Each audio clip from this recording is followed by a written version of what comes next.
As we come to the last chapter, we're going to talk about something that has been a real fascination, I think, for John and I both, and that is movements. But not only has it been a fascination, but it's also been kind of a mystery. So when I got the opportunity to talk to Ajay Lal, Ajay is a guy who has, over the last several years, been responsible for planning over 1,000 churches in India. I wanted to ask him about movement, ask him about how he experienced this rapid reproduction. And he began to explain to me in this conversation. He said, well, there's three things that we really believe in. We believe in evangelism, we believe in prayer, and we also believe in training our leaders. And as much respect as I have for Ajay, my initial reaction was kind of like, and is that it? I got to have lunch with Pastor Ha. Pastor Ha is the senior and founding pastor of the Onri Community Church in Seoul, Korea.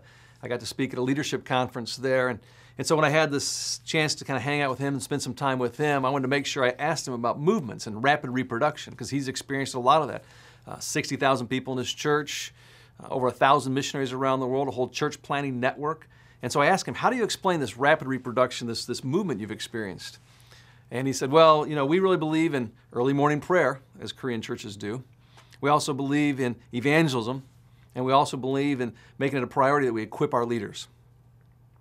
And again, I have an immense amount of respect for him, but I kind of walked away going like, wow, I know churches with 20 people, and they've been 20 for the last 20 years, that believe in prayer, evangelism, and training leaders. There's got to be something more to it than that. And so it remained kind of a mystery. So in John's and I's kind of research in our years at Community Christian Church and also New Thing, there's some things that we began to uncover.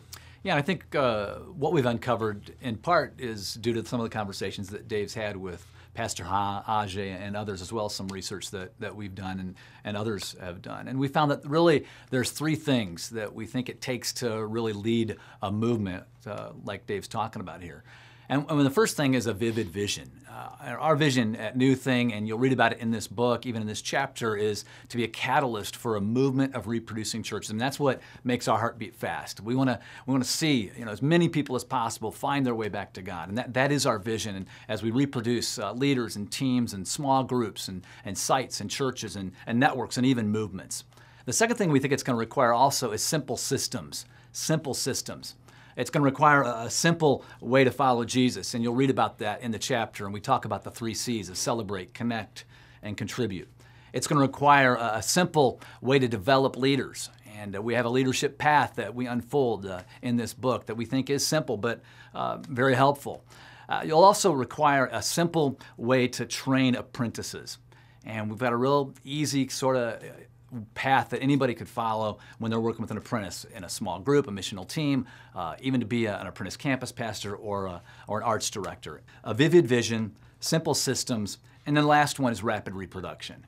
And when we look at the contemporary church movement right now, probably the most brightest example of that would be in China, where we've seen the church grow from about 2 million people to 130 million people in the last 60 years. Our bias is that it can happen everywhere as we get a hold of this vision and really look at what it can take to not only grow and reproduce, but to grow exponentially.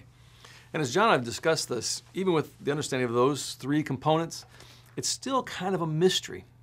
That doesn't completely explain why movements occur. I was out on the baseball field last summer. I'm the assistant manager, Red's the manager. He's been coaching Little League Baseball for close to 20 years. Loves baseball, but his second love is birds. And it wouldn't be unusual for us to be out playing baseball, practicing, and him to point to and say, hey kids, look, there's a common grackle. And the kids kind of humor him and they look. And I remember another time though, he pointed at the Canadian geese flying overhead, who were flying in a V formation. Did a little homework on his explanation. Come to find out that the geese, when they fly in this V formation, just like he said, they do fly further and faster in this formation when they're together than they do on their own. Did a little more homework. Come to find out, not only do they fly further and faster, but it's actually 71% further and faster when they're together than if they're on their own. I have a hunch that if we could ask a goose, why are you moving so fast? They'd probably say, well, I'm flapping my wings. But the truth is, they're part of a movement.